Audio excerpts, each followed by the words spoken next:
Hi, so here we are ready to adhere our pages to our hinge system. And I want to tell you, I'm only going to show you how to do 3 pages, and I'll tell you why. There was some comments about page 3 and 4 and how maybe I messed them up, and guess what I did?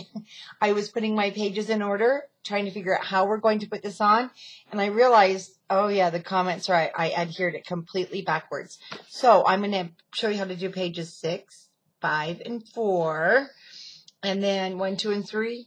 I think you'll make it from there, but I am going to redo the video for pages 3 and part of 4 because I really did mess it up, and I apologize.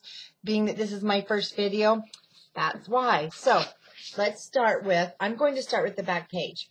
Remember our back page, we ended up not rounding the corners of the front because you're going to use whatever decorative paper.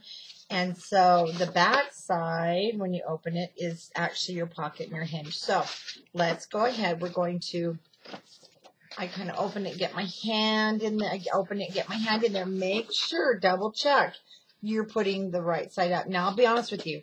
If you want to have the flap on page 6 like this and then turn it around and open that way, you can.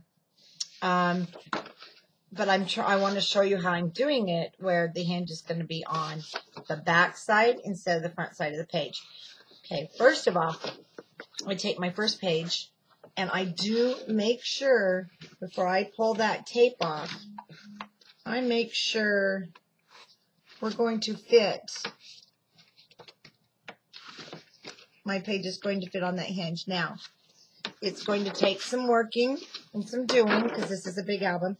But once it's down there, see, and you don't have to cut your corners. So I know it's going to fit pretty good.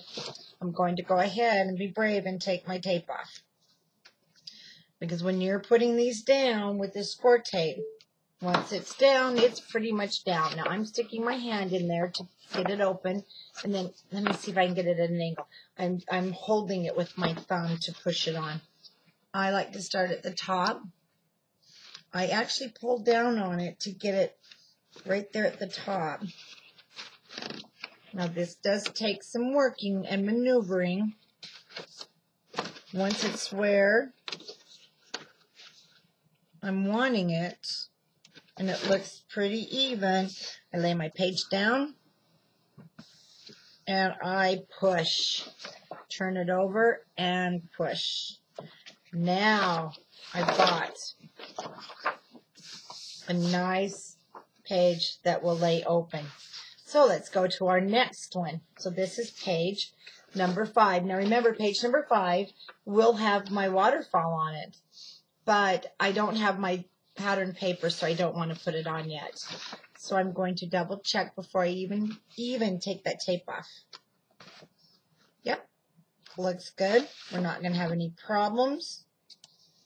You just never know. Sometimes tape will get in the way, or maybe if you're gluing, you got glue somewhere, and so it's holding it shut. Again, I start at the top. I'm pulling it down. Okay, I'm going to lay it down, and I'm going to push that paper to where I want it to go.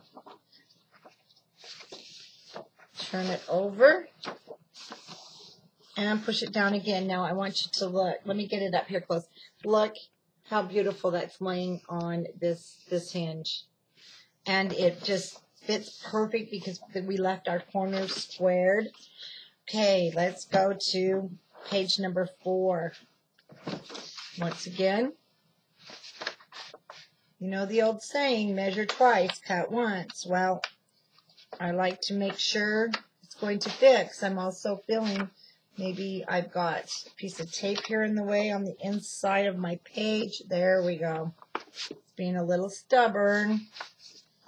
So let's take our tape off.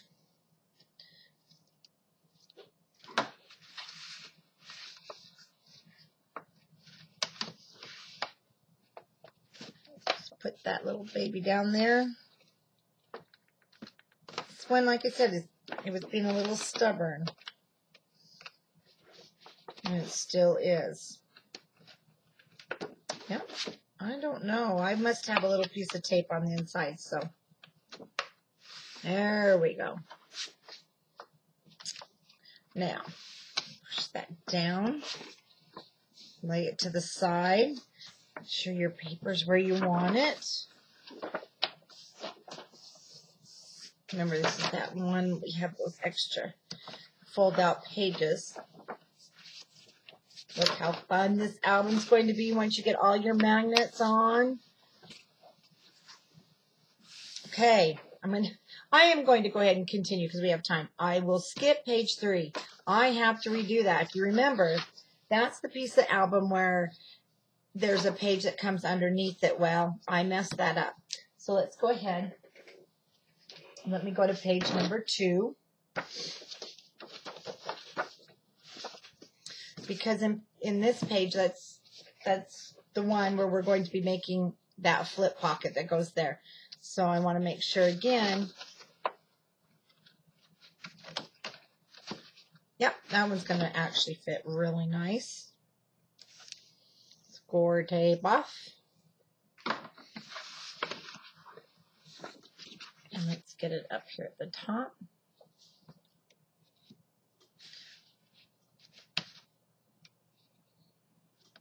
Wow, if they all went on that nice and smooth. Put it down.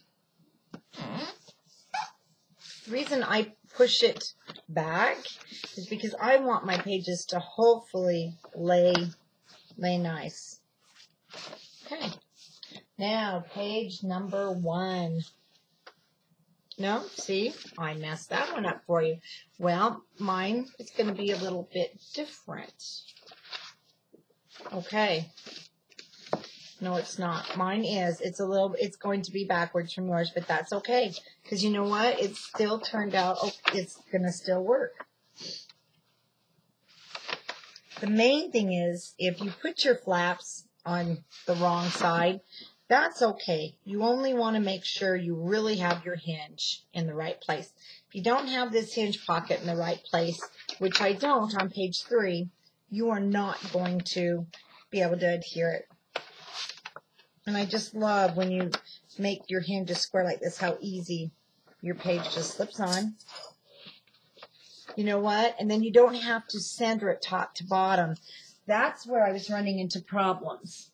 I was trying to center top to bottom and it was always off. So here we have, well, I have 5 pages. Of course, I don't have the magnets on. Let me also show you real quick. This is where that page 3 and 4 came into play, where I show that this other hinge is here. See what happened as I was going along, forgot my magnet, put it on the wrong place. So this flap, instead of covering that page, on page 3 on the back, it ended up over here with the magnet here, and then it adhered to the page 4. And it still looked cool. So that's when I left it. So if that's clear to you, actually I don't have to show you on video how to remake that page. If you've made your base pages, your 6 base pages with your pocket and your flap, then when you get to page 3 and you see where I made the mistake, this will help. So this is actually the back of page 2, which mine's backwards from yours, remember. So the flap on page 3 accidentally got put over with page 4, and it made a really nice little layout when you opened it. So play with your pages. You might even like a different layout, but that's how I adhere my pages. That is how I make my mini album. Now, when you're going through making decorating your pages, make sure you put your closures on. If you're going to use your magnets, what I do is I'm going to go through and I will take my basic gray magnets and I will start putting them everywhere I want them to be. Now, right here, we're going to have on this pocket side, you're going to end up with magnets to the edge. You will want to put them more, let me show you, in the middle of your flap and over on this page so that it adheres onto the page and not onto this edge. It's going to be really close. So just put them in a little bit further. And there you have your nice 10 by 10 album. And actually, I want to thank the ladies who asked me to do the 10 by 10 album. I was really leery at first because I'd made one before, but it was a lot of work. But you know what? This one was a lot of fun.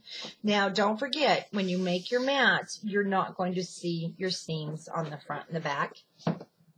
You'll cover it with paper. And if there's any questions, come on over to Facebook page, Country Craft Creations, and just leave me a message, and I'll be glad to answer any of your questions over there. Talk to you later. Bye-bye.